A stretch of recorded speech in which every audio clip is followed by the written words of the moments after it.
नमस्कार बंधुरा आमार YouTube channel our study journey सकलके स्वागत। देखो आशा कर्मीर किन्तु विज्ञप्ति प्रकाशित होयेछे, जेलाय जेलाय किन्तु आशा कर्मीर फर्म प्रकाशित होच्छे। आज के ये आशा कर्मीर फर्म तोमरा कारा कारा फिलआप करते पारबे, किभाबे तोमरा करबे, कोथाय पाबे এই फर्म समस्त विषय निये आलोचना करब। साथे कोन जेला थेके এই आशा कर्मीर विज्ञप्तिटी प्रकाशित होयेछे समस्त विषय निये आलोचना करब এই ছোট্ট একটি ভিডিওর মধ্যে দিয়ে। যারা ভিডিওটি দেখছো শেষ পর্যন্ত দেখতে থাকো, আশা করছি তোমাদের হেল্পফুল হবে। দেখো প্রথমেই যেটা বলবো সেটা হচ্ছে এই বিজ্ঞপ্তিটি প্রকাশিত হয়েছে দক্ষিণ দিনাজপুর থেকে গঙ্গারামপুর মহকুমা। তোমরা যারা দক্ষিণ দিনাজপুরে রয়েছো তারা কিন্তু এই ফর্মটা ফিল আপ করতে পারবে। এখানে কি বলা রয়েছে দেখো, তোমাদের কিন্তু 20/6/2025 তারিখ থেকে বিডিও অফিসে কিন্তু এই ফর্মটা তোমরা পাবে। তাছাড়াও এই যে ওয়েবসাইটটা রয়েছে এই ওয়েবসাইট থেকেও তোমরা ফর্মটা ডাউনলোড করে নিতে পারবে। এছাড়াও আমি এই ওয়েবসাইটটার ডেসক্রিপশন বক্সে দিয়ে রাখবো, তোমরা সেখান থেকেও ফর্মটা ডাউনলোড করে নিতে পারবে। কি করে ফর্মটা ফিল আপ করবে সমস্ত বিষয় বিস্তারিত জানাবো, শেষ পর্যন্ত দেখতে থাকো, আশা করছি তোমাদের হেল্পফুল হবে। তো প্রথমে যেটা বলবো, এটা গঙ্গারামপুর যে মহকুমা সেখান থেকে বেরিয়েছে, এটা দক্ষিণ 24 পরগনা জেলায়। এখানে কি বলেছে দেখো, আশা কর্মীর যে নির্দেশনা বলি সেখানে কি বলা রয়েছে, কেবলমাত্র বিবাহিত বিধবা আইনগতভাবে বিবাহ বিচ্ছিন্ন মহিলা প্রার্থীরাই আবেদন করতে পারবে। প্রার্থীকে অবশ্যই সংশ্লিষ্ট গ্রামের স্থায়ী বাসিন্দা হতে হবে। অন্য গ্রামের কোনো প্রার্থী আবেদন করলে তার আবেদনপত্রটি বাতিল বলে গণ্য করা হবে। তারপরে দেখো রয়েছে সাধারণ প্রার্থীদের বয়স 1/1/2025 তারিখে 30 থেকে 40 বছরের মধ্যে হতে হবে। তপশিলি জাতি ও উপজাতি প্রার্থীদের ক্ষেত্রে বয়স 1/1/2025 তারিখ 22 থেকে 40, 25 জানুয়ারির 1 তারিখ থেকে কিন্তু তোমাদের এটা বয়সের হিসেবটা করা হবে। প্রার্থীদের মাধ্যমিক ও সমতুল্য পরীক্ষায় উত্তীর্ণ ও অবতীর্ণ হতে হবে। শুধুমাত্র মাধ্যমিক বা তার সমতুল্য পরীক্ষার প্রাপ্ত নম্বরই মেধা তালিকা প্রশস্তিতে বিচার করা হবে। উচ্চতর শিক্ষাগত যোগ্যতার প্রার্থীরা আবেদন করতে পারেন, কিন্তু উচ্চতর শিক্ষাগত কোনো মূল্যায়ন হবে না। যারা শুধুমাত্র মাধ্যমিক পরীক্ষায় উত্তীর্ণ বা অবতীর্ণ তাদেরই কিন্তু এই হিসেবে তোমাদের কিন্তু আশা কর্মীদের নিয়োগ করা হবে। এছাড়া তোমরা যারা উচ্চ শিক্ষিত রয়েছে তারাও কিন্তু আবেদন করতে পারো, তবে শুধুমাত্র উচ্চশিক্ষিতর ক্ষেত্রে মাধ্যমিক পাশের রেজাল্টটা নিয়েই কিন্তু তোমাদের এই নিয়োগ প্রক্রিয়াটা হবে এবং এর মেধা তালিকা শুরু হবে। দেখো এটা যে গঙ্গারামপুর ব্লকের ভিত্তিতে আসা যে শূন্য পদের তালিকা সেটা কি রয়েছে। ব্লকের নাম হচ্ছে, এখানে দেখো গ্রাম পঞ্চায়েত রয়েছে কুশমন্ডি ব্লক, এখানে কিন্তু উদয়পুর তারপরে কুশমন্ডি গ্রাম পঞ্চায়েত থেকে রয়েছে।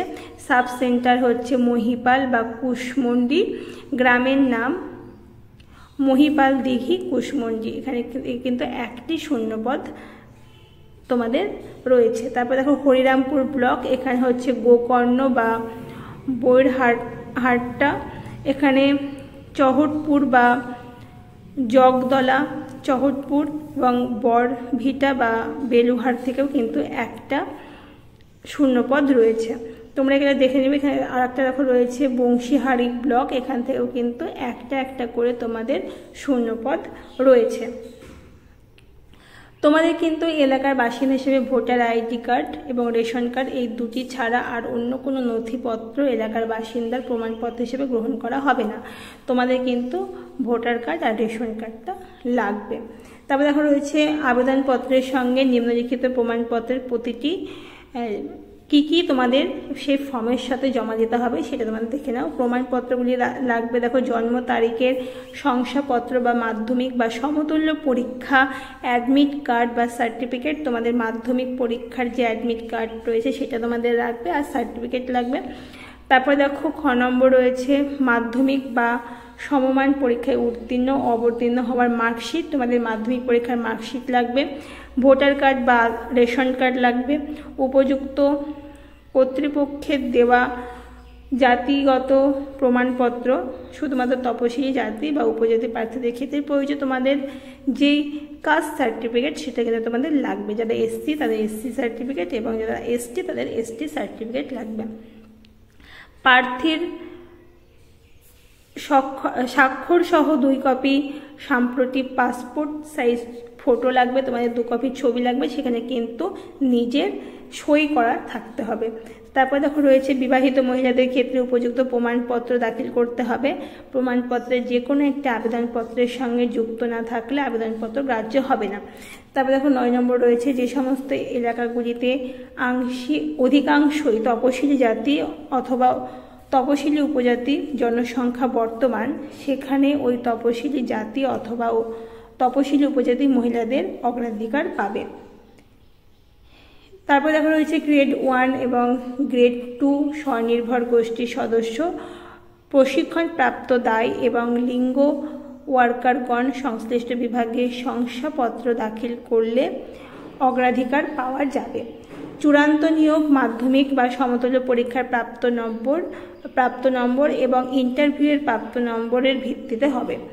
আবেদনপত্র জমা দেওয়ার স্থান সংশ্লিষ্ট সমষ্টি উন্নয়ন অধিকারিকের করণ বা বিডিও অফিসে কিন্তু তোমাদের এই আবেদনপত্রটা জমা দিতে হবে। ডাকযোগে প্রেরণ আবেদনপত্র গ্রাহ্য হবে, তবে তার নিম্নলিখিত সময়সীমার মধ্যে পৌঁছাতে হবে। তোমরা কিন্তু পোস্ট অফিসের মাধ্যমে তোমরা পাঠাতে পারো, তবে সেটা কিন্তু নির্দিষ্ট সময়ের মধ্যে পৌঁছাতে হবে। নির্দিষ্ট বয়ানে পূরণ করা আবেদনপত্র 10/7/2025 তারিখ বিকেল 5টা পর্যন্ত কিন্তু বিডিও অফিসে তোমাদের জমা নেওয়া হবে। তোমাদের এই ফর্মটা ফিল আপ করার লাস্ট ডেট হচ্ছে 10/7/2025। তোমরা কিন্তু 5টার মধ্যে বিডিও অফিসে তোমাদের ফর্মটা জমা দিয়ে আসতে হবে। তোমাদের লাস্ট ডেট 10/7/2025 বা জুলাইয়ের 10 তারিখ। এই গেল তোমাদের যে গঙ্গারামপুর মহকুমা দক্ষিণ দিনাজপুর, সেখানে যে শূন্য পদ এবং কি কি ডকুমেন্ট তোমাদের জমা দিতে হবে, কারা কারা অ্যাপ্লিকেবল তোমরা ফর্ম ফিল আপ করতে পারবে, সমস্ত বিষয়গুলো কিন্তু এখানে দেওয়া রয়েছে। এবার আমরা চলে যাব ফর্মটা তোমরা কি করে পাবে। ফর্মটা কিন্তু তোমরা ওয়েবসাইটে পেয়ে যাবে। তাছাড়াও আমি এই ওয়েবসাইটের লিঙ্কটা ডেসক্রিপশন বক্সে দিয়ে রাখবো, তো সেখান থেকেও তোমরা কিন্তু এই ফর্মটা ডাউনলোড করে নিতে পারবে। তো এই ফর্মটা তোমরা কিভাবে ফিল আপ করবে, দেখো ফর্মটা ফিল আপ করা খুবই সহজ। এখানে আবেদনপত্রের যে নম্বর সেটা কিন্তু অফিসিয়াল ব্যবহার, এটা তোমাদের কিন্তু করতে হবে না।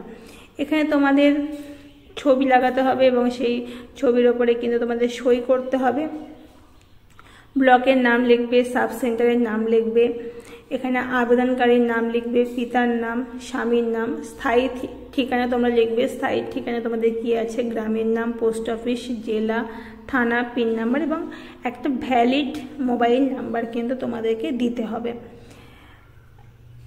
তারপরে জন্ম তারিখ, তোমার জন্ম তারিখ যেটা মাধ্যমিকের যে অ্যাডমিট কার্ডে রয়েছে সেটা তোমরা দেবে। তারপরে দেখো রয়েছে 1/1/2025 তারিখে বয়স অনুযায়ী তোমাদের বয়স কত হয়েছে সেটা তোমরা এখানে হিসেব করে লিখে দেবে। সেখানে বছর, মাস এবং দিন হিসেব করে তোমরা এখানে লিখবে। তারপরে দেখো লেখা আছে মাধ্যমিক বা সমতুল্য পরীক্ষার বিশদ বিবরণ। তোমাদের যে মাধ্যমিক পরীক্ষা দিয়েছো সেই পরীক্ষার নাম তোমরা মাধ্যমিক পরীক্ষা দিতে পারো। তাছাড়াও তোমরা উচ্চ মাধ্যমিক বা গ্র্যাজুয়েশন করতে পারো, সেই সমস্তগুলো কিন্তু পরপর দিতে হবে। তো তোমরা কোন পরীক্ষার নাম দেবে সেখানে লিখবে। এখানে লিখলে মাধ্যমিক পরীক্ষা, এখানে মাধ্যমিক পরীক্ষার বোর্ডের নাম লিখলে ওয়েস্ট বেঙ্গল বোর্ড। তারপরে দেখো লেখা আছে অ্যাডমিট কার্ডে উল্লেখিত যে রোল নাম্বার সেটা তোমরা এখানে দিবে। তারপরে পরীক্ষার বসার সাল, তোমরা কোন সালে পরীক্ষাটি দিয়েছো মাধ্যমিক পরীক্ষা সেই সাল লিখবে এবং প্রাপ্ত নম্বর, মোট নম্বর তোমাদের কত নম্বরের মধ্যে পরীক্ষা হয়েছে সেই নম্বরটা তোমরা এখানে দেবে এবং তোমরা কত পেয়েছিলে সেই নাম্বারটা এখানে দেবে আর কত শতাংশ তোমরা নাম্বার পেয়েছে সেটা কিন্তু এখানে দেবে। তারপর দেখো রয়েছে বর্তমান বৈবাহিক স্থিতি, বিবাহ বিচ্ছিন্ন, বিধবা, তোমরা যেই ক্যাটাগরির মধ্যে রয়েছে সেখানে কিন্তু তোমরা টিক দেবে। তারপর দেখো তপশিলি জাতি, এখানে তপশিলি জাতি, তপশিলি উপজাতি এবং অন্যান্য তোমরা যেই শ্রেণীভুক্ত হও না কেন সেখানে কিন্তু তোমরা টিক দেবে। তারপর দেখো রয়েছে আবেদনকারী গ্রেড 1 এবং গ্রেড 2 স্বনির্ভর গোষ্ঠীর সদস্য। তোমরা কি স্বনির্ভর গোষ্ঠীর সদস্য? যদি হ্যাঁ হয় তাহলে হ্যাঁ টিক দেবে, আর যদি না হয় তাহলে না টিক দেবে। তবে আবেদনকারীর প্রশিক্ষণপ্রাপ্ত দায়, তোমরা কি যারা তোমরা আবেদন করছো তারা কি প্রশিক্ষণপ্রাপ্ত দায়? যদি হ্যাঁ হও তাহলে হ্যাঁ টিক দেবে, আর যদি না হও তাহলে কিন্তু নাই টিক দেবে। তারপর দেখো লেখা আছে আবেদনকারীর লিঙ্ক ওয়ার্কার। তোমরা যদি লিঙ্ক ওয়ার্কার হও তাহলে কিন্তু হ্যাঁ বা নাই টিক দিয়ে সেটা কনফার্ম করবে। তারপর দেখো রয়েছে 1/1/2025 তারিখের ভোটার লিস্ট অনুযায়ী বিধবা বা বিবাহ বিচ্ছিন্ন আর ক্ষেত্রে স্বামীর বিবরণ প্রয়োজন। এখানে আবেদনকারীর নাম লিখবে, স্বামীর বিবরণ এবং পিতার নাম লিখবে এবং বিধানসভার কোন বিধানসভা সেটা লিখবে এবং অংশ নাম লিখবে এবং ক্রমিক নাম্বার লিখবে আর ভোটার কার্ডের নাম্বারটা লিখবে। দেখো ভোটার একটা লিস্ট থাকে, ভোটার তালিকা বলে, সেখানে তোমরা কিন্তু এই বিবরণগুলো পেয়ে যাবে। তারপর রেশন কার্ড ও আধার কার্ডের বিবরণ, এগুলো তোমরা সমস্ত সুন্দরভাবে ফিল আপ করবে। তারপরে কোন গ্রাম ও গ্রামগুলির জন্য বিবেচিত হতে চান তার নাম তোমরা লিখবে। এই ছিল তোমাদের ফর্মটা, খুব সহজ সরল একটা ফর্ম এবং লাস্টে তোমরা এখানে সই করবে, তারিখ এবং স্থানের নাম লিখবে। আর কি কি জমা দিতে হবে আরও একবার দেখো এখানে লেখা রয়েছে, আমি আগেও বলেছি, তাছাড়াও কিন্তু এখানে লেখা রয়েছে, এগুলো তোমাদের কিন্তু নথিভুক্ত করতে হবে। তো এই ছিল আজকের আশাকর্মীর একটি বিজ্ঞপ্তি প্রকাশিত হয়েছিল, সেটা নিয়ে আলোচনা করলাম, যেটা গঙ্গারামপুর মহকুমার দক্ষিণ দিনাজপুর থেকে সেটা প্রকাশিত হয়েছে। যারা দক্ষিণ দিনাজপুর এলাকায় রয়েছে তারা কিন্তু এই ফর্মটা ফিল আপ করতে পারবে। তো আশা করছি সকলে ভালো লাগলো, দেখা হচ্ছে অন্য কোনো একটা ভিডিওতে।